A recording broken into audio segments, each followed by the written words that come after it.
I've been staying home, staying safe, protecting the NHS as the saying goes, and in my time social distancing, I have read more than I usually would, so it seems like the perfect time for the stay at home reading tag, which was made by Ariel Bissett, I believe. So the first question is, how is your reading going since you've been staying at home? And mine has had ups and downs, definitely. I've read 4 books and I'm currently reading 3 books, and the last week has not been good for me, mainly because I've been writing a lot on my personal projects, and so I've been in that fictional world and I've sort of not been motivated to dive into somebody else's. And also I've been kind of struggling with this one book. I hate not finishing books, so, and it's not bad, so I've sort of been struggling through it, even though it's taken me longer than I would have liked. So the second question is, where have you been reading at home? And we've had some pretty good weather. Well, lockdown's been happening here in the UK, and I'm lucky that I'm living with my parents and they have a garden, so I've actually been reading outside quite a lot. We have like a swing bench on that, or just like on the grass. And obviously the classic locations too, the couch, in bed, and also weirdly, I like to sit up against my radiator in my bedroom because my bedroom is a room that is always too hot or too cold, exactly what you don't want. So I love using the radiator as either a heater or a sort of cooler on my back. So the third question in this tag is, what is the best book that you've read during isolation? And I would have absolutely no doubts about this if it wasn't for the last page or the last couple pages of this novel. It's nothing to do with the plot in general, it's just the sort of after stuff, the wrapping up of all these stories and all the final words of the characters. The book is Finale by Stephanie Garber, and it's the final book in the Caraval trilogy. I've actually made a video on the first 2 books in the series. I loved them both. It's just, she's just got such a skilled way of bringing a whole world to life. It's so imaginative, very original, just so colourful and full of life.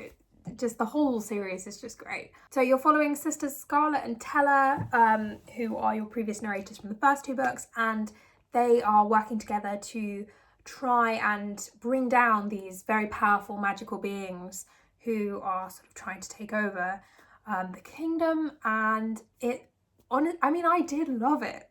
It's just that final 2 pages when a woman says something to a man that just immediately takes away her agency and her own power. I just wanted to cut the book off a page earlier and I'd be very happy. The next question is, what is your favourite feel-good book? And I know it's going to be incredibly cliche, and if you've watched my ranking Jane Austen novels video, it'll be quite obvious, but honestly, love a good Jane Austen if I just want to feel good. They're not emotionally traumatic, they're good writing, and the copyright have all expired, so they're available for free in audiobook format in most places and on ebook websites, so they're incredibly accessible. The last one I read was Pride and Prejudice, because the BBC Sounds app, they released Pride and Prejudice as one of their audiobooks. They've got a whole bunch of classic audiobooks on there for free. So I was that was when BBC Sounds was sort of just doing the switch over from iPlayer, so I found that. But I think that was in December. Next time I'm probably going to read Mansfield Park, because I feel like I judged it too harshly in my video. So I'm probably gonna give it another chance, revisit Fanny Price. Yeah. The next question is there a book that you would like to buy or borrow from the library? And this is just vanity. I used to work at Waterstones and I got into Robin Hobb, who is a brilliant fantasy writer. She has constructed this world where she's written about 5 trilogies, I think, all set in the same world with, recurring characters. And I started reading the first trilogy, which is the Farseer trilogy, and that's The Assassin's Apprentice is the first book in that series. And I love the covers as well, and I was worried that they were going to change the covers.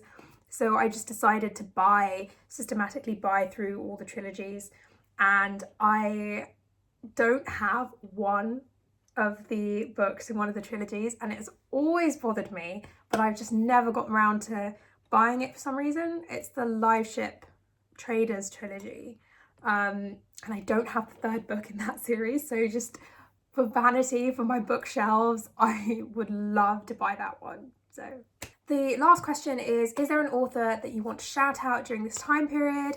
And yes, there is. Elizabeth Chadwick. She is an amazing historical fiction writer. All her novels are incredibly well researched and very entertaining. I have read her Eleanor of Aquitaine series, the Summer Crown and the Winter Throne, I believe they're called, the first two books in that trilogy, and she just writes incredibly well. She also, what makes it better is that she's a medieval reenactor, which I just find incredible, and she's written about 23 books, I think, in her career as a writer. I mean, I'm a huge historical fiction buff. I studied history at school and I studied archaeology for undergraduate and for a master's, so I just love the past. But I found it really hard to just remember dates and just hundreds and hundreds of dates. So I always had to find something personal in it, and building up a picture of someone and their life and where specific events fit into their lives always helped me to sort of remember everything that I needed to remember and actually fall in love with historical figures and different time periods. And definitely reading historical fiction that was medieval helped me completely fall in love with that, and that's never going to go ever. But it also sort of helped me discover new time periods where I never studied it, and I probably never would have wanted to unless I had read some great historical fiction. And it leads me to great biographies and proper historical sources too, don't worry. So that was the stay-at-home reading tag. It's going to be a while before I think we're going to be doing anything like normal life. So I'll be reading lots more. Hopefully I will finally either finish or put down that book I've been struggling with. Thank you for watching this. I mean, it's probably just me speaking out into the void, but in case it isn't, thank you. And I want to do more of this because I find it very fun and interesting, and I have lots of opinions about books and I'm going to share them. So I hope everyone enjoys whatever they're reading,